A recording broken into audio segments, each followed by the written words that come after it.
बहुत सारे लोगों ने कमेंट्स में बोला कि भैया ये जो 2 tier एप्लीकेशन डिप्लॉयमेंट सीरीज है उसमें मुझे कुबरनेटिस तो नहीं आता, मैं ये सीरीज कंप्लीट कर सकता हूं या कर सकती हूं? तो दोस्तों आज की वीडियो में मैं आपको कुबरनेटिस ऐसे पढ़ाने वाला हूं कि आपको कुबरनेटिस का आर्किटेक्चर कोई नींद से उठा के भी पूछ लेना तो भी आपको आ जाएगा।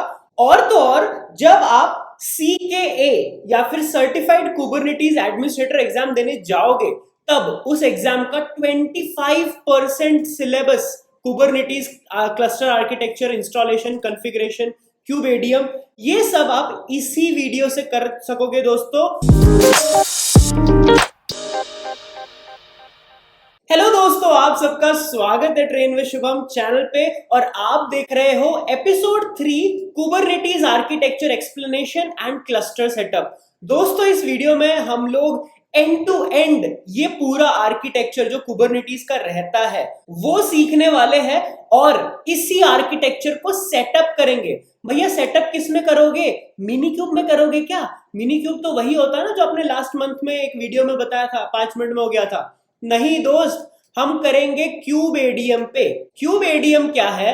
क्यूबेडियम आपसे CKA या फिर सर्टिफाइड कुबरनेटिस एडमिनिस्ट्रेटर एग्जाम में पूछा जाता है। तो आज की जो वीडियो है वो CKA लेवल की भी वीडियो हो सकती है क्योंकि अभी तो वीडियो स्टार्ट भी नहीं हुई है। ये शायद वीडियो 1 घंटे तक भी जा सकती है, बट आपको एक एक चीज मैं डेप्थ में पढ़ाने वाला हूं। चलो स्टार्ट करते हैं।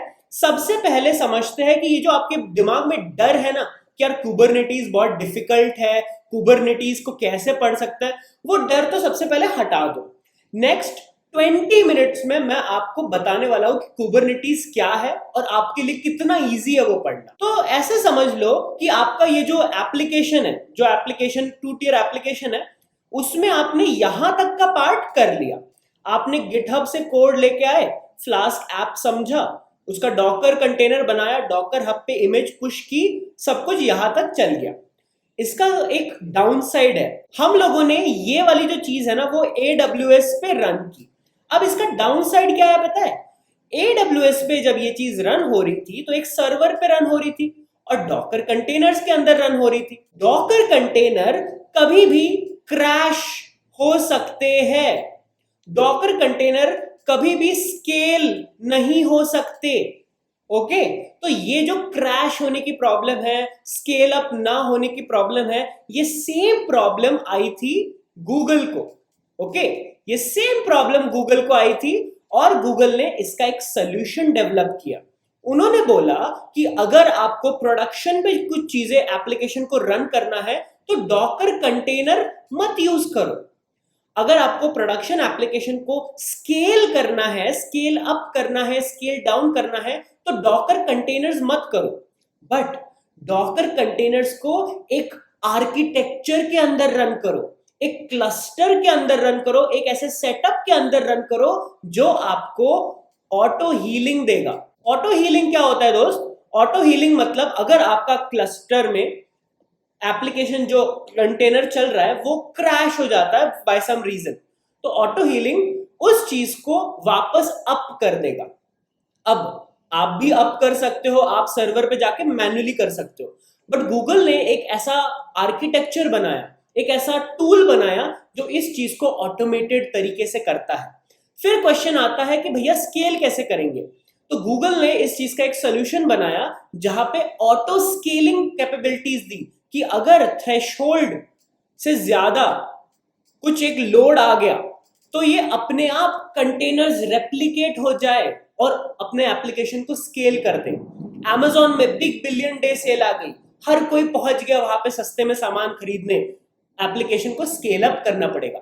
बिग बिलियन डे सेल खत्म हो गई, स्केल डाउन करना पड़ेगा। तो गूगल ने ये जो ऑटो हीलिंग, ऑटो स्केलिंग जैसे तगड़े फीचर वाला जो एप्लीकेशन बनाया, जो टूल बनाया, उसका नाम है कुबरनेटिस और उन्होंने उसका नाम रखा K8s। K8s क्यों रखा भैया? क्योंकि अगर आप कुबरनेटिस की स्पेलिंग देखो तो K से लेके S तक 8 कैरेक्टर्स होते हैं। ओके, इसीलिए इसको K8s भी बोला गया है। तो ये गूगल ने डेवलप किया हुआ है, उसका नाम पहले कुछ और था, बॉर्ग जैसा कुछ तो नाम रखा था, बट ये चीज फिर ओपन सोर्स हो गई और CNCF फाउंडेशन इसमें आ गया। तो इसके वजह से क्या हो गया, बहुत सारे डेवलपर्स, बहुत सारे डेवऑप्स इंजीनियर्स, क्लाउड एंथुसियास्ट इसमें कंट्रीब्यूट करने लगे and Kubernetes became one of the top tools for DevOps engineering. भैया इतना इंट्रोडक्शन काफी है, मुद्दे की बात में आओ कि ये क्लस्टर, ये पूरा ये सब चीज क्या होती है। देखो, जब भी आप एक एप्लीकेशन चला रहे हो वो आप एक सर्वर पे चलाते हो, तो ऐसा समझ लो कुबरनेटीज के आर्किटेक्चर में आपको सर्वर्स के साथ काम करना पड़ेगा। ओके, क्वेश्चन ये आता है, जब आप एक एप्लीकेशन को किसी सर्वर पे चलाते हो तो आप उसको चला रहे हो, राइट। अगर यही चीज मुझको एक ऑर्केस्ट्रेटर या फिर एक ऑर्केस्ट्रेटिंग टूल, ऑर्केस्ट्रेशन टूल के थ्रू चलाना है तो कैसे करूंगा, उसके लिए ना एक सेटअप लगता है। तो जब एक से ज्यादा सर्वर्स इन्वॉल्व होते हैं उस चीज को बोलते हैं क्लस्टर। तो आप जो देख रहे हो वहां पे ये है सर्वर 1 और ये है सर्वर 2। सर्वर 1 पे कुछ काम हो रहा है, सर्वर 2 पे कुछ काम हो रहा है। Group of server is known as cluster. तो और इस चीज को बोलते हैं कुबरनेटीज क्लस्टर। अब भैया कुबरनेटीज क्लस्टर में ये मास्टर कुछ तो है, नोड कुछ तो है, ये सारी चीजें कुछ कुछ तो है, मुझे इसके बारे में भी बता दो ना। बिल्कुल बताएंगे, क्यों नहीं बताएंगे। आप एक ऐसा एग्जाम्पल दिमाग में सोचो कि आप एक स्टार्टअप में काम कर रहे हो और आप एक MNC में काम कर रहे हो। अब स्टार्टअप में जब कोई काम करता है तो डेवलपमेंट भी खुद ही कर रहा है, डेवऑप्स इंजीनियरिंग भी खुद ही करना है, CEO कभी कभी कॉल ले रहा है, सारे काम ना एकदम तेज तेज मेस्ड अप तरीके से होते हैं और इसीलिए स्टार्टअप्स कभी स्केल नहीं कर पाते। स्टार्टअप्स का मतलब स्केल करने में डिफिकल्टीज होती है। स्टार्टअप्स का जो इकोसिस्टम रहता है वहां पे नंबर ऑफ एम्प्लॉइज कम रहते हैं, 100, 200, 300। बल्कि अगर आप MNC की बात करो, ये बहुत ही स्केलेबल होती है। आपने देखा होगा विप्रो की इतनी सारी ब्रांचेस है, इन्फोसिस की इतनी सारी ब्रांचेस है, Cognizant, Capgemini, all over world branches ही ब्रांचेस है। ये स्केल कर पा रहे हैं। ये स्केल इसलिए कर पा रहे हैं क्योंकि उनके प्रोसेसेस डिफाइंड है, हर एक डिपार्टमेंट डिफाइंड है कि ये डिपार्टमेंट ये काम करता है, ये डिपार्टमेंट ये काम करता है। कॉग्निजेंट का हेडक्वार्टर बाहर कहीं पे तो है और डेवलपमेंट काम इंडिया में हो रहा है। ऐसे काम चलता है MNCs में। अब जरा वापस इसको देखते हैं। ऐसे समझ लो कि कुबरनेटीज का क्लस्टर एक MNC है। ओके, एक MNC है जहां पे हेडक्वार्टर है, यहां पे सर्वर 1 पे हेडक्वार्टर है और जो रिसर्च एंड डेवलपमेंट और जो एक्चुअल में काम होता है वो सर्वर 2 पे है। ओके, ऐसा समझ लो। अब हर एक हेडक्वार्टर में, हर एक ऑफिस में एक डिपार्टमेंट होता है जिसका कुछ काम होता है, जो कोई काम करता है। ओके, वैसे ही यहां पे कुछ डिपार्टमेंट्स है, जैसे API server, controller manager, ETCD, scheduler. तो ये जो सारे डिपार्टमेंट्स है ना, ये काम कराती है, ये काम देती है रिसर्च एंड डेवलपमेंट टीम को। और रिसर्च एंड डेवलपमेंट टीम को क्या बोल सकते हैं हम लोग, नोड बोल सकते हैं। तो अपने दिमाग में कुछ देर के लिए ऐसे रख लो कि मास्टर है हमारा हेडक्वार्टर जहां से सारे डिसीजन मेकिंग काम चल रहे हैं, और नोड है हमारा रिसर्च एंड डेवलपमेंट टीम जहां पे एक्चुअल में काम चल रहा है। ओके, तो इस क्लस्टर में 2 सर्वर्स है, एक मास्टर सर्वर और एक नोड। ओके, ये मास्टर सर्वर इस नोड पे काम देगा। इसका मतलब है अगर मुझको बाय एनी चांस मेरा जो वर्कर है या फिर जो नोड है उसको मैंने कोई काम दिया है, ओके, काम दिया है और ये काम क्रैश हो जाए, ये काम क्रैश हो जाए, तो मुझे मैन्युअली नहीं जाना पड़ेगा R&D टीम में। यहां पे मास्टर में वो टीम बैठी रही होगी जो इस क्रैश सर्वर को ऑटो रीस्टार्ट करेगी, ऑटो हीलिंग करेगी। अब मेरे पॉइंट को समझ रहे हो कि कुबरनेटीज आर्किटेक्चर में ऐसे सर्विसेज है जो आपको पूरा का पूरा कंटेनर ऑर्केस्ट्रेशन करने में हेल्प करता है। फॉर एग्जाम्पल, आपको एक कंटेनर रन करना है, ठीक है, आपको एक कंटेनर रन करना है, आपने नोड पे गए और वहां पे कंटेनर रन कर दिया। अब ये रन कौन करेगा पता है? अगेन MNC जैसे सोचो, एक नया प्रोजेक्ट आया एमएनसी के पास, एमएनसी ने बोला कि भैया इस वाली टीम को ये प्रोजेक्ट असाइन कर दो, तो यहाँ पे ये एपीआई सर्वर है, it acts like a team lead और ये काम असाइन करेगा यहाँ पे आर&डी टीम को। तो जितने भी कंटेनर्स चल रहे होंगे वो सारे नोड पे चल रहे होंगे, मास्टर पे सिर्फ काम असाइन हो रहा होगा, सर्विसेज पूरा देखभाल कर रही होंगी। ठीक है, अब क्वेश्चन आता है कि भैया अगर ये नोड पे जो कंटेनर चल रहा है हमारा वो क्रैश हो जाए, या फिर कौन सा कंटेनर कितने बजे डालना है, कब अप होना है, कब डाउन होना है, वो शेड्यूलिंग कौन करेगा? वैसे ही जैसे एमएनसीज में एम्प्लॉइज छोड़ के चले जाते हैं, रिजाइन डाल देते हैं, तो एचआर का डिपार्टमेंट रहता है ना नया रिक्रूटमेंट करना, वैसे ही भैया हमारे एचआर है इधर स्केड्यूलर। ये स्केड्यूलर देखता है कि पॉड्स या फिर कंटेनर्स जिसमें एप्लीकेशन चल रहा है वो नोड पे कब जा रहा है, सही से पहुंचा है या नहीं, पहुंच भी गया है तो चल रहा है या नहीं, सब कुछ स्केड्यूलर अपने पास इंफॉर्मेशन रखता है और स्केड्यूलर ये काम करता है।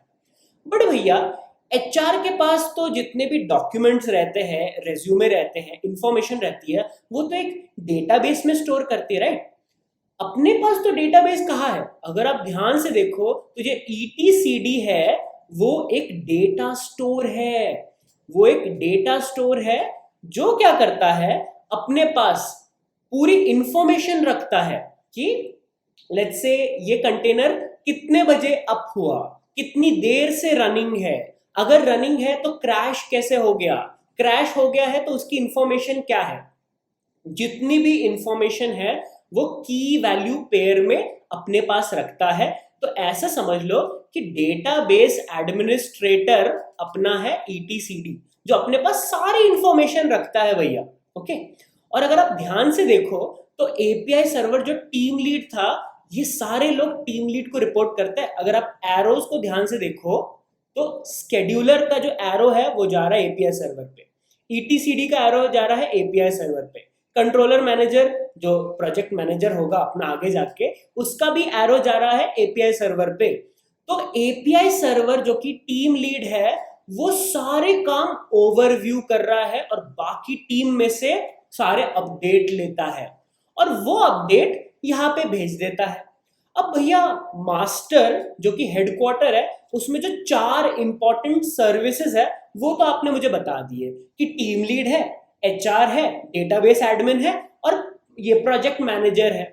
प्रोजेक्ट मैनेजर मैं बताऊंगा क्या करता है, बट ये 4 लोग बता दिए। अब इसको दिमाग में डालो, टीम लीड वो जो सब बाकी टीम से डेटा और इंफॉर्मेशन, एपीआई इंफॉर्मेशन रिक्वेस्ट लेके आता है। तो एपीआई सर्वर या फिर क्यूब एपीआई सर्वर बहुत ही इंपॉर्टेंट कंपोनेंट रहता है, एपीआई सर्वर जो सारा कम्युनिकेशन करता है। ठीक है, एपीआई सर्वर सारा कम्युनिकेशन करता है क्लस्टर के साथ। ओके, दूसरा इंपॉर्टेंट, टीम लीड हो गया, एपीआई सर्वर हो गया। दूसरा स्केड्यूलर, जो स्केड्यूलर रहता है तो एक चीज रहती है पॉड। पॉड कुछ नहीं होता है, अपना जो कंटेनर चल रहा होता है ना, उस चीज को जिसमें चल रहा होता है उसको बोलते हैं पॉड। तो जो कंटेनर प्लेस करना है, कंटेनर चलाना है, कौन सा कंटेनर पहुंचाना है, वो सारा ये कंटेनर या फिर पॉड के बारे में जितने भी काम करने हैं वो स्केड्यूलर देखता है। और ईटीसीडी जो कि अपना डेटाबेस एडमिनिस्ट्रेटर है, वो सारा इंफॉर्मेशन रखता है अपने पास etcd as a document value store या फिर key value store. Okay, key value store में अपने पास सारा इंफॉर्मेशन रखता है क्लस्टर के बारे में, क्लस्टर की जितनी भी इंफॉर्मेशन है सारा ईटीसीडी रखता है। तो भैया आपने तो बहुत सही बता दिया कि अगर मुझको कुबरनेटिस का आर्किटेक्चर दिमाग में डालना है तो ऐसे समझ लेते हैं कि एक हेडक्वार्टर है और एक रिसर्च एंड डेवलपमेंट टीम है। हेडक्वार्टर में 4 लोग हैं, एचआर, डेटाबेस एडमिनिस्ट्रेटर, टीएल और अपना प्रोजेक्ट मैनेजर। ये प्रोजेक्ट मैनेजर क्या करता है? तो प्रोजेक्ट मैनेजर कंट्रोलर मैनेजर होता है। कंट्रोलर मैनेजर क्या करता है, वो अपने पास और भी सर्विसेज लग के चलता है, जैसे नोड मैनेजर, कि अगर आपका ये जो नोड है, ये जो रिसर्च एंड डेवलपमेंट टीम है, ये पूरा नोड सही से काम कर रहा है ना, ये पूरा जो प्रोजेक्ट चल रहा है वो एकदम चंगा चंगा अच्छा अच्छा चल रहा है ना, ये सारा इंफॉर्मेशन मैनेजमेंट वाला काम कंट्रोलर मैनेजर करता है। तो अगर आपको एकदम रफली मैं बताऊं, ओके, कंट्रोलर मैनेजर, अगर आपको रफली मैं बताऊं तो आपको सिर्फ 4 कंपोनेंट्स है जो बहुत ध्यान से पढ़ने हैं मास्टर नोड पे, ओके, मास्टर वाले सर्वर पे। और वो 4 ये है। आपको लग रहा होगा कि भैया ये team lead, HR, dBA, project manager, ये तो समझ में आ गया, दिमाग में रह जाएगा, बट थ्योरी, ये नोट्स कहाँ से मिलेंगे? तो दोस्तों मैं आपके लिए कुबरनेटीज नोट्स लेके आया हूं, जहां पे जो भी मैं चीज बता रहा हूं कि ये कैसे काम करता है, ये स्केड्यूलर क्या होता है, ईटीसीडी क्या होता है, और कंट्रोलर मैनेजर क्या करता है, और कंपोनेंट्स क्या क्या होते कंट्रोलर मैनेजर में, node controller, route controller, service controller, volume controller, ये सारी चीजें इन नोट्स में है दोस्तों। बट आपको ये क्लस्टर, ये पूरा का पूरा आर्किटेक्चर अच्छे से समझ में आना चाहिए। भैया हेडक्वार्टर तो समझ में आ गया, 4 कंपोनेंट्स है और इसी को ये पूरा हेडक्वार्टर ना कंट्रोल कर रहा है हर चीज को। तो हम लोग इसको कंट्रोल पैनल भी बोल सकते हैं या फिर कंट्रोल प्लेन भी बोल सकते हैं, क्योंकि यही चारों सर्विसेज आपके पूरे क्लस्टर को कंट्रोल कर रही है। ठीक है, इसको कंट्रोल प्लेन भी बोलते हैं। अब भैया ये आर-एन-डी डिपार्टमेंट में क्या चल रहा है, मुझे इसके बारे में भी तो बताओ। तो आर-एन-डी डिपार्टमेंट में एक सर्विस है जिसका नाम है क्यूबलेट। तो क्यूबलेट ऐसे समझ लो कि आप एक एमएनसी में काम कर रहे हो, उस एमएनसी में एक मैनेजर है जिसका काम है हेडक्वार्टर में रिपोर्ट करना। ठीक है, हेडक्वार्टर में एक टीम लीड बैठा हुआ है, उसको रिपोर्ट करना। तो क्यूबलेट अपने रीजन में, अपने नोड में जो भी काम हो रहा है उसके बारे में रिपोर्ट किसको देगा? एपीआई सर्वर को या फिर टीम लीड को। और यही क्यूबलेट बेसिकली इंपॉर्टेंट सर्विस रहती है नोड पे। तो अगर आपको ध्यान से देखना होगा तो ज्यादा सर्विसेज नहीं है, स्केड्यूलर है, एपीआई सर्वर है, ईटीसीडी है, कंट्रोलर मैनेजर है, क्यूबलेट है और सर्विस प्रॉक्सी है। क्योंकि ये नोड के अंदर, आपके ऑफिस के अंदर काम हो रहा है ना, चुप चुप के, आराम आराम से, बाहर की दुनिया को एक्सेस नहीं है। पर अगर आपको बाहर की दुनिया का किसी बंदा, किसी को एक्सेस देना है बाहर की दुनिया से, तो आपको लगेगा सर्विस प्रॉक्सी। तो ऐसे समझ लो कि ऑफिस का एक वो लंका भेदी है जो अंदर की बातें बाहर बताता है, तो वो लंका भेदी ये सर्विस प्रॉक्सी है जो बाहर की दुनिया से ऑफिस के अंदर वाली चीजें कम्युनिकेट करने देता है। ओके, तो भैया यहाँ पे तो मुझे जितनी भी सर्विसेज थी सब याद हो गई, सबके नाम भी याद हो गए। अब ये हेडक्वार्टर लेट्स से यूएसए में है और आर-एन-डी टीम इंडिया में है, अलग अलग जगह पे है, तो ये दोनों बात कैसे करते हैं? कुछ कुछ टीम्स पे बात करती है, कुछ कुछ टीम स्लैक पे बात करती है, बट कुबरनेटीज बात करता है कंटेनर नेटवर्क इंटरफेस से, CNI नेटवर्क भी बोलते हैं उसको। तो ये एक ऐसा नेटवर्क रहता है जो क्लस्टर्स के बीच में कम्युनिकेशन करने के लिए हेल्प करता है। तो ये एक CNI के वजह से एपीआई सर्वर, क्यूबलेट, ये सब लोग आपस में बात कर सकते हैं। भैया पूरा ऑफिस तो हो गया, बट इस ऑफिस का CEO नहीं मिला। CEO वो होता है जो सारे काम बताता है कि भाई ये करो, वो करो, ऐसे करो, वैसे करो, और उस CEO का नाम है क्यूबसीटीएल। तो क्यूबसीटीएल डायरेक्टली टीम लीड से बात करेगा कि हे क्यूबसीटीएल बोलेगा टीम लीड मुझको इतने कंटेनर्स रन करके दो, तो टीम लीड बोलेगा ठीक है, मैं स्केड्यूलर को बोलता हूं कि इतने कंटेनर्स रन करने, स्केड्यूलर रन करा के देगा, बोलेगा एपीआई सर्वर को कि भैया भेज दिए है।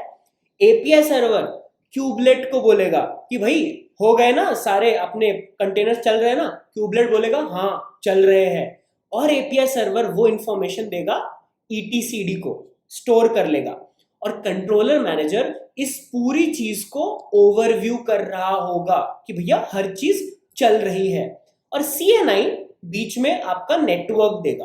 तो अगर आप ध्यान से देखो, तो अगर आप आंखें बंद भी करो ना तो भी आप पूरा आर्किटेक्चर बना सकते हो। कैसे पता है? मैं दिखाता हूं ना, ये आपका आर्किटेक्चर रहेगा। इस आर्किटेक्चर में 2 डिपार्टमेंट रहेंगे, हेडक्वार्टर और R&D टीम। हेडक्वार्टर में रहेगा टीम लीड अपना, ओके, टीम लीड रहेगा, और टीम लीड काम देगा स्केड्यूलर को कि भैया स्केड्यूलर जरा वहां पे अपने R&D टीम में कुछ कंटेनर चलाना, ओके, कुछ कंटेनर चलाना, और वो यहाँ पे कंटेनर चलाएगा, ओके, एक दो और चला देगा जैसे उसकी मर्जी। ये जो कंटेनर की इंफॉर्मेशन है वो इंफॉर्मेशन स्टोर होगी कहाँ पे, ETCD में। अच्छा भैया ये भी समझ में आ गया कि कंटेनर की इंफॉर्मेशन ETCD में स्टोर होगी। और ये जो पूरा आर्किटेक्चर है उसको संभालेगा कौन, उसकी देखभाल करेगा कंट्रोलर मैनेजर। अच्छा भैया ये भी हो गया। बट ये सब लोग हेडक्वार्टर से बात जब कर रहे होंगे अपने इधर R&D टीम में, तो कौन इसको एंटरटेन करेगा? तो यहाँ पे क्यूबलेट होगा जो इसको सारा काम करा रहा होगा। बट भैया जब अगर बाहर की दुनिया से अगर मुझको किसी से काम कराना है, इसको अगर आपको अपने R&D का एक्सेस देना है तो आपको लगेगा सर्विस प्रॉक्सी, ओके, लगेगा सर्विस प्रॉक्सी। तो आप देख सकते हो कि आपने आंख बंद करके आर्किटेक्चर बना दिया। अच्छा ये लोग कम्युनिकेट कैसे करेंगे? वीडियो को पॉज करो और मुझे फटाफट कमेंट करके बताओ कि ये दोनों कम्युनिकेट कैसे करेंगे। दोस्तों ये दोनों कम्युनिकेट करेंगे यूजिंग कंटेनर नेटवर्क इंटरफेस से, जिसको बोलते हैं CNI। तो CNI इधर आएगा, ओके, ये हो गया आपका CNI हो गया, और ये हो गया आपका API सर्वर। ठीक है, समझ में आ रहा है, मजा आ रही है? ये हो गया आपका स्केड्यूलर, ओके, फिर ये हो गया आपका ETCD, ये हो गया आपका क्या भैया, कंट्रोलर मैनेजर, और ये हो गया आपका क्यूबलेट, ये हो गया हमारा क्या, सर्विस प्रॉक्सी। अब ये सब लोग आपस में बात करेंगे API सर्वर के थ्रू, और API सर्वर इन लोगों से बात करें। बट भैया CEO तो एक ही है, kubectl एक ऐसा कमांड लाइन टूल है जो डायरेक्टली API सर्वर से बात करेगा। हो गया आपका Kubernetes architecture in just 20 minutes. 20 minute के अंदर आप किसी भी इंटरव्यू में ये कुबरनेटीज आर्किटेक्चर बना सकते हो, मेरी गारंटी। और अगर आप CKA का सिलेबस देखो तो उसमें क्यूबेडियम से आपको एक क्लस्टर आर्किटेक्चर बनाना है, installation, configuration, backup, architecture, Kubernetes cluster, ये सब आपको बनाना है। कितने लोगों को लगता है कि 20 मिनट के एक्सप्लेनेशन से वो ये चीज पूरा बना सकते? तो चलो, अगर आपको लगता है तो बनाते हैं, मतलब सही में बनाते हैं, लेट्स डू इट। यही क्लस्टर हम लोग AWS पे बनाएंगे यूजिंग सारी चीजें। ये सारी चीजें मैं एक्चुअल में आपको बना के दिखाऊंगा यूजिंग व्हाट, यूजिंग क्यूबेडियम। भैया क्यूबेडियम क्या होता है? तो क्यूबेडियम बेयर मेटल पे जब आप कुबरनेटीज क्लस्टर बनाते हो कि एक मास्टर नोड बनाओगे, एक वर्कर नोड बनाओगे और उस पे ये सारे सर्विसेज चलाओगे, तो उस चीज को बोलते हैं एक बेयर मेटल कुबरनेटीज क्लस्टर। आज की वीडियो में वो मैं बताऊंगा आपको कि कैसे बनता है। बट उससे पहले मैंने आपके लिए एक सरप्राइज रखा है कि ये जो नोट्स है जिसमें ये सारी चीजें दी हुई है, ये मैंने डिस्क्रिप्शन में एक लिंक है उधर अपलोड कर दिया है। इसमें सारे नोट्स है, मतलब सारी चीजें हैं कि कुबरनेटीज काम कैसे करता है, क्या क्या कुबरनेटीज में सब। तो CKA लेवल के सारे नोट्स इसके अंदर है जो आप एंजॉय कर सकते हो बढ़िया से। अब भैया ये बताओ कि मुझको ना कुबरनेटीज पे क्लस्टर बनाना है क्यूबेडियम पे, तो उसके भी नोट्स है क्या आपके पास? बिल्कुल है। तो एक मैंने रिपोजिटरी बनाई है जिसका नाम है क्यूब स्टार्टर। तो क्यूब स्टार्टर एक रिपोजिटरी है जिसका मेन एम है कि कोई भी दुनिया का इंसान जिसको कुबरनेटीज पढ़ना है वो इस रिपोजिटरी से पढ़ सकता है। अगर आपको कुबरनेटीज का आर्किटेक्चर देखना है तो आप पूरा का पूरा आर्किटेक्चर इधर से पढ़ सकते हो। अगर आपको कुबरनेटीज में जितने भी सर्विसेज है, API सर्वर, etcd, स्केड्यूलर, सब कुछ इधर से आपको मिल जाएंगे। अगर आपको कुबरनेटीज का क्लस्टर सेटअप करना है तो क्यूबेडियम इंस्टॉलेशन के स्टेप्स भी है इधर, और इन्हीं स्टेप्स को यूज करके मैं अभी आपको 10 मिनट के अंदर एक कुबरनेटीज का क्यूबेडियम क्लस्टर बना के दिखाऊंगा अभी के अभी। तो चलते हैं AWS पे अपने और EC2 पे चलते हैं। मुझको क्या करना है, मुझको कुबरनेटीज का क्लस्टर बनाना है भैया। और क्लस्टर में क्या होता है, एक हेडक्वार्टर या फिर एक मास्टर नोड और एक वर्कर नोड। वर्कर नोड और मास्टर नोड को चलो बना देते हैं। तो मैं लॉन्च इंस्टेंसेस पे जाऊंगा। लॉन्च इंस्टेंस पे जाके मैं अपने सर्वर का नाम रख दूंगा, कुछ तो नामकरण कर देते हैं भैया सर्वर का। क्या रखें? तो कुबरनेटिस मास्टर, या फिर इसका नाम कुछ और रखते हैं। कुबरनेटिस मास्टर की जगह रखते हैं K8s मास्टर। ओके, अब मैं उबंटू में ये पूरा ट्यूटोरियल आपको दिखाने वाला हूँ। और कुबरनेटिस का जो आर्किटेक्चर होता है उसमें इतने सारे सर्विसेज चलते हैं कि ये T2 माइक्रो होता है ना, एक CPU वाला, 1 GB रैम वाला, उसमें काम नहीं होता। तो आपको ना यहाँ पे चलाना पड़ेगा T2 मीडियम, जिसमें 2 CPU होते हैं और 4 GB रैम होती है। हाँ, आपको पर आवर इतना रुपीस का चार्ज देना पड़ेगा, बट लर्निंग के लिए इट इज फाइन। ओके, मैं वीडियो के एंड में फ्री रिसोर्सेज भी दूंगा आपको, बट लर्निंग के लिए दिस इज फाइन। ये आपने किया। एक की पेयर क्रिएट कर लो जिसका नाम दे दो 2 tier app K8s। ठीक है, 2 tier app K8s RSA PEM file create कर लो और डाउनलोड हो जाएगी। तो 2 tier app K8s नाम की फाइल आपने डाउनलोड कर ली और इसको एज इट इज रखो, कुछ नहीं करना है। बस एक छोटी सी चीज कर दो, आपको ऐसे सर्वर्स ना 2 लगेंगे, क्योंकि एक मास्टर और एक वर्कर। तो पहला सर्वर मास्टर और दूसरा सर्वर वर्कर, तो नंबर ऑफ इंस्टेंसेस 2 कर दो। तो आप 2 इंस्टेंसेस बनाओगे, लॉन्च कर दो। ओके, लॉन्च कर दो। और हाँ, एक और चीज जो ध्यान में रखनी है, मैंने ये जो इंस्टेंसेस है ना वो AWS के मुंबई रीजन में बनाए हैं। ये रीजन क्यों मैंने मुंबई यूज किया है, क्योंकि नॉर्थ वर्जीनिया जो रीजन है वहां पे कभी कभी T2 मीडियम नहीं मिलते, तो आप किसी और रीजन में जाके भी T2 मीडियम इंस्टेंसेस ले सकते हो।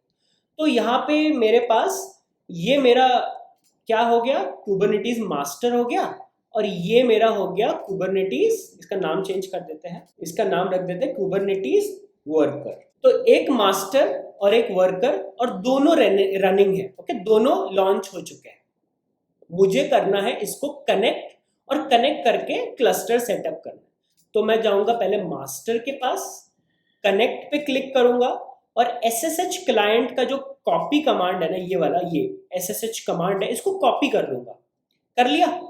अब मैं जाऊंगा अपने टर्मिनल पे, अपने लोकल के टर्मिनल पे जाऊंगा। ये हो गया मेरा लोकल का टर्मिनल, और इसको ना थोड़ा सा बड़ा कर दूंगा जिससे कि आपको अच्छे से दिख जाए। और CD डाउनलोड्स में PEM फाइल रखी हुई है जहां से मैं कनेक्ट करूंगा।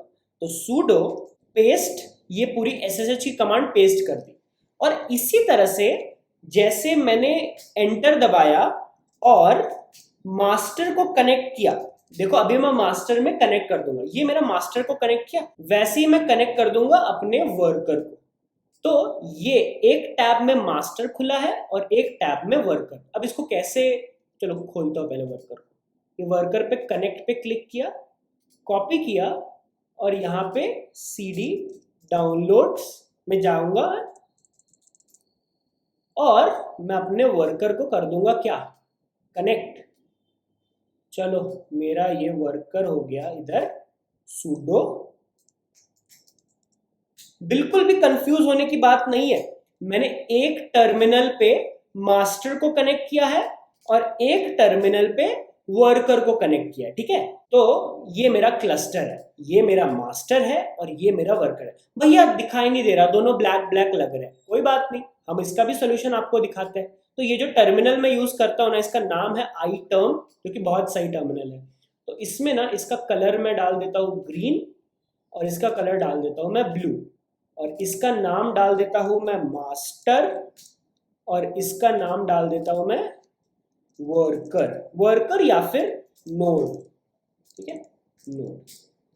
तो बेसिकली मेरे पास एक मास्टर है और एक वर्कर है, और यहां पे मैं क्यूबेडियम का क्लस्टर सेटअप करने वाला हूं।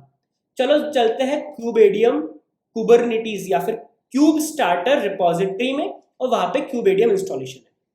जरा ध्यान से इस पेज को पढ़ लो।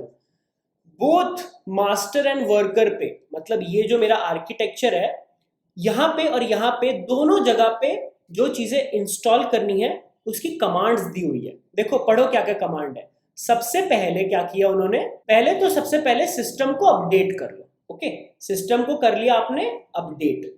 फिर जितने भी HTTP कर्ल वाले पैकेजेस होते हैं उसको इंस्टॉल कर दो। ये पूरा का पूरा कुबरनेटीज का आर्किटेक्चर है, वो सारी सर्विसेज डॉकर पे चलेंगी, तो आपको डॉकर इंस्टॉल करना है और उसको एनेबल कर लेना है। फिर कुबरनेटीज को, kubectl को, kubeadm को, ये सारे पैकेजेस को इंस्टॉल करने के लिए ना की चाहिए होती है, की। तो वो की को डाउनलोड कर लो। ओके, डाउनलोड कर दिया। और जो रिपोजिटरी चाहिए होती है kubeadm वाली, उसको भी डाउनलोड कर दिया। और ये करने के बाद सिस्टम को अपडेट कर दिया और इंस्टॉल कर दिया kubeadm, kubectl और kubelet। तीनों सर्विसेज आपको पता है। kubeadm यूज होता है क्लस्टर सेटअप के लिए, kubectl CEO जैसा होता है सारे काम देने के लिए, kubelet नोड में जाता है जिससे कि कंटेनर्स सही से काम कर रहे हैं या नहीं ये आपको पता चल जाएगा। और ये बस ये जो पूरी चीज है ना, यहाँ पे जो पूरा कमांड है वो एज इट इज कॉपी कर लो, क्योंकि आपको समझ में आ गया ना। कॉपी किया और बोथ एंड मास्टर नोड पे जाके पटक दो। ये यहाँ पे पटक दिया और ये यहाँ पे पटक दिया, एंटर एंटर। और 2 मिनट के अंदर जितने भी kubeadm, kubectl और kubelet, ये सारे सर्विसेज इसके अंदर रन हो जाएंगी। डॉकर भी रन हो जाएगा। जो भी चीजें इधर लिखी थी एक के बाद एक फट फट फट रन हो जाएंगी। तो दोस्तों, कुबरनेटीज का क्लस्टर सेटअप करना बहुत मुश्किल नहीं है, बस आपको ना दिमाग में कुछ कुछ चीजें रखनी है। पहली चीज क्या रखनी थी? 2 सर्वर लगेंगे मिनिमम, एक होगा मास्टर और एक होगा आपका नोड। तो मास्टर भी ले आया आप और नोड भी ले आया आप। ओके, और मास्टर पे क्या क्या सर्विसेज होंगी? मास्टर में भैया होंगी सर्विसेज जैसे scheduler, API server, ETCD, controller manager. तो वो जो सर्विसेज है ये सारी वो कौन इंस्टॉल करेगा? वो kubeadm इंस्टॉल करेगा। ओके, हो गया इंस्टॉल, एकदम बढ़िया इंस्टॉल हो गया, सब चीज हो गई। अब मुझको क्या करना है भैया? देखो कि मास्टर पे हो गया, वर्कर पे हुआ है नहीं? वर्कर पे भी हो गया भैया, बहुत सही, 2 मिनट में पूरा इंस्टॉल हो गया। नेक्स्ट स्टेप क्या करना है? नेक्स्ट स्टेप आपको क्या करना है? आपको kubeadm init करना है। जैसे ही आप kubeadm init करते हो, मास्टर पे करोगे आप kubeadm init, उससे क्या होगा? जितने भी इंपॉर्टेंट सर्विसेज है मास्टर के लिए वो सारे ऑन हो जाएंगे। दिखाओ, तो मास्टर पे गया और kubeadm init कर दिया। अब देखो ध्यान से क्या होता है। यूजिंग कुबरनेटीज वर्जन v1.20.15, तो कुबरनेटीज यूज कर रहा है और यहां पे बेसिकली एक के बाद एक वो सर्विसेज चलाएगा। कौन सी याद करके बताओ मुझे ना, कमेंट करके बताओ मास्टर पे कौन सी सर्विसेज है? API server, scheduler, ETCD, controller manager. और वो सारी की सारी सर्विसेज अभी आपके सामने इधर इंस्टॉल हो जाएंगी। ऐसे ये देखो, API server generating API server, kubelet client, ETCD, okay, API server, controller manager, scheduler, इस देखो सारी चीजें हो रही है। ओके, हो रही है, हो रहा है। अभी देखो बन जाएगा, बन गया। Your Kubernetes control plane has initialize successfully. भैया कंट्रोल प्लेन क्या होता है? आपने बताया था कि कंट्रोल प्लेन ये होता है। इसका मतलब आपने ये वाला पूरा पार्ट जो है ना वो बना दिया है। मुबारक हो, बन गया। अब ये एक बार बना दिया, फिर क्या करना है? फिर नोड को भी तो बनाना है। नोड में kubelet और सर्विस प्रॉक्सी भी तो करना है। तो चलो वो करते हैं। तो नोड में जाके आपको सबसे पहले, अच्छा हाँ, अगर आपको कुबरनेटीज की जो कॉन्फ़िगरेशन फाइल्स है वो रूट यूजर और नॉर्मल यूजर दोनों को देनी है ना, तो आपको क्या करना पड़ेगा? आपकी जो कॉन्फ़िगरेशन फाइल्स कुबरनेटीज वाले फोल्डर में रखी है वो आपको .cube पे कॉपी करनी है। उससे क्या हो जाता है, आप kubectl कमांड आराम से चला लोगे। ठीक है, तो मास्टर पे जाना है और ये कमांड्स पेस्ट कर देनी है। देखो उसमें लिखा हुआ है, to start using your cluster you need to run the following as a regular user. तो ये सारे कमांड्स चलाने को बोल रहा है, तो चला दो। हो गया। अब आप kubectl get nodes करके देख सकते हो कि kubectl CEO क्लस्टर को ऑर्डर दे रहा है। वो बोल रहा है कि कितने नोड्स है? वो कह रहा है भैया एक ही नोड है, कंट्रोल प्लेन मास्टर। बाकी आपका जो वर्कर नोड है ना वो नहीं आया है। तो चलो लेके आते हैं वर्कर नोड को। वर्कर नोड को लाने के लिए अपने को क्या करना पड़ेगा, अपने को सबसे पहले तो अच्छा हाँ, वर्कर नोड कम्युनिकेट कर पाए इसलिए CNI चाहिए। तो CNI जो होता है वो वीव नेटवर्क नाम का होता है। तो ये कमांड कॉपी कर लो। इससे क्या हो जाएगा, कुबरनेटीज एक CNI वीव नेटवर्क का एक नेटवर्क क्रिएट कर देगा जिससे सारे सर्विसेज एक दूसरे से बात कर सके। ठीक है, ये हो गया। अब भैया अब मैं क्या करूं, अब आपका काम इधर का खत्म हो चुका है, अब वर्कर को सेटअप करना है। चलो वर्कर को सेटअप करते हैं। वर्कर को सेटअप करने के लिए आपको मेक श्योर करना पड़ेगा कि वर्कर पे आपने क्यूब एडीएम इनिट नहीं किया है। उसके लिए रीसेट कर दो क्यूब एडीएम को। अब समझ में आया कि मैंने दूसरी जगह पे वर्कर पे क्यों क्यूब एडीएम इंस्टॉल किया था, क्योंकि गलती से अगर आपका क्यूब एडीएम चल रहा हो तो उसको रीसेट कर दो। ओके, तो रीसेट करने से क्या हो जाता है, क्यूब CTL वाली जितने भी चीजें क्यूब एडीएम के कॉन्फ़िगरेशन थी वो यहां से हट जाएंगी। ओके, और यहाँ पे मुझको क्या करना है, मुझको यहाँ पे अपने वर्कर नोड को अटैच कराना है। कहाँ पे, अपने क्लस्टर में। तो एक टोकन क्रिएट करूंगा मैं मास्टर नोड पे। ठीक है, टोकन क्रिएट करूंगा मैं मास्टर नोड पे, और उस टोकन की हेल्प से मैं क्या करूंगा, इस क्लस्टर को ज्वाइन करूंगा। तो ये जो लाइन है cube ADM join IP address, ये पोर्ट नंबर, टोकन ये, डिस्कवरी टोकन ये, इस टोकन की हेल्प से कोई भी नोड इस सर्वर को ज्वाइन कर सकता है। तो ये टोकन मैं लूंगा और इधर पेस्ट कर दूंगा। एक और चीज जो मुझे याद रखनी है, ये टोकन हाइफन वर्जन 5 पे चलता है। तो v is equal to -v 5 कर दो, एंटर। अब वो कह रहा है कि भैया नहीं हो पाया, नहीं चल पा रहा। क्यों, क्योंकि भैया इज प्रिविलेज यूजर। अरे ये जो कमांड आप चला रहे हो वो एज अ रूट यूजर या फिर सूडो प्रिविलेज यूजर चलानी है। तो बस सूडो लिख दो और ये कमांड चला दो। तो ये जो कमांड थी अपनी कहाँ गई, ये बस इस कमांड को चलाने से पहले आपको क्या लिखना है, सूडो लिखना है और चला दो, एंटर। अभी देखो वो कनेक्ट करने की कोशिश कर रहा है। ठीक है, देख रहे हो यहाँ पे आ रहा है कि validating kubelet service is enabled and active. देख सकते हो कि क्यूबलेट इस सर्वर पे चल रहा है, तो everything is going well. Failed to request cluster info, will try again. क्यों पता है, वो फेल हो रहा है कनेक्ट करने के लिए। वो बोल रहा है कि 6443 पे कनेक्शन नहीं हो पा रहा है। इसका सिंपल मतलब है दोस्तों, आपका AWS में इस इंस्टेंस पे, मास्टर वाले इंस्टेंस में सिक्योरिटी ग्रुप में इनकमिंग ट्रैफिक फॉर 6443 नहीं है। तो इधर जाओ, एडिट इनबाउंड रूल में जाओ, ऐड रूल करो, किसके लिए, 6443 के लिए, और इसको सेव कर दो। जैसे आप सेव करोगे देखो फिर से फेल टू रिक्वेस्ट आ रहा है। अब फिर से वो ट्राई करेगा, 6443 फिर से ट्राई करता रहेगा। करो भाई, कर दिया try. Starting the kubelet start हो रहा है। ओके, क्यूबलेट स्टार्ट हो रहा है। This node has joined the cluster, मतलब वर्कर नोड इस क्लस्टर में ज्वाइन हो चुका है। अगर मैं करूं kubectl, CEO पूछ रहा है कि भैया कितने नोड्स ज्वाइंड है, कितने आदमी थे, गेट नोड्स, एंटर। अब देख रहे हो कंट्रोल प्लेन के साथ एक नया नोड ज्वाइन हो गया है, इस IP का। समझ में आ रहा है कि कैसे आपने विदिन कितना, 1 घंटे का भी नहीं एपिसोड हुआ यार ये तो, विदिन 40-45 मिनट्स आपने पूरा का पूरा कुबरनेटीज का आर्किटेक्चर भी समझ लिया और क्यूब एडीएम पे एक पूरा का पूरा क्लस्टर भी बना दिया।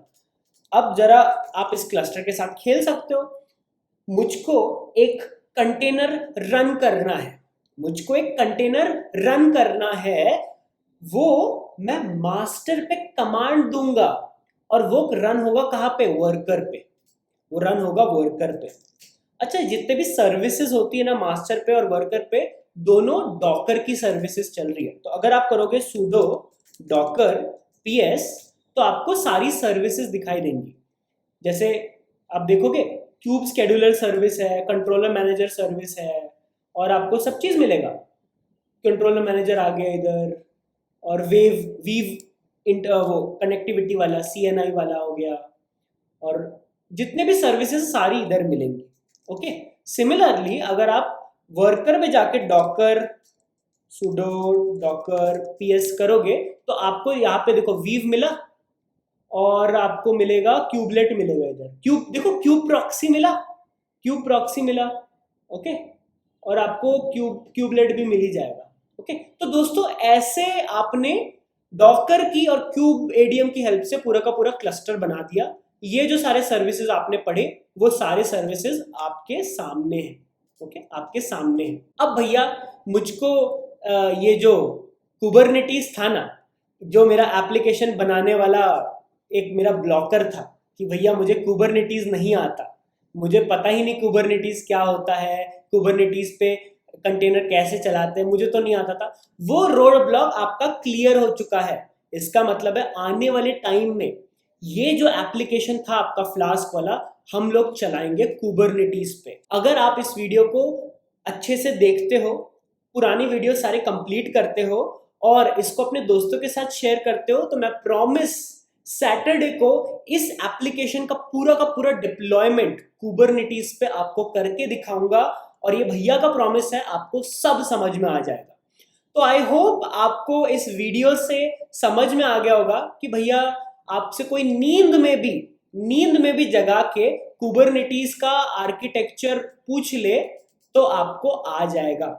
सारे नोट्स आपके साथ शेयर्ड है, डिस्क्रिप्शन में है। ये जो क्यूब स्टार्टर की रिपोजिटरी है जहाँ पे सारे कमांड्स हैं वो भी डिस्क्रिप्शन में है। सब कुछ आपके पास है, बस एक लाइक बटन है जिसको आपको क्लिक करना है और इस वीडियो को बहुत सारे लोगों तक पहुंचाना है। तो यहां तक वीडियो को देखने के लिए धन्यवाद। आई होप आपको कुबरनेटिस समझ में आ गया होगा। एक बेसिकली एक क्लस्टर बनाते हैं जहां पे पॉड्स या फिर कंटेनर्स चल रहे होते हैं और पूरा सिस्टमैटिक वे में चल रहा होता है। अपने दोस्तों को भी सिखाना और लाइफ में बहुत अच्छा करना। तो यहां तक वीडियो को देखने के लिए धन्यवाद। देखते रहिए ट्रेन में Shivam channel. Thanks for watching.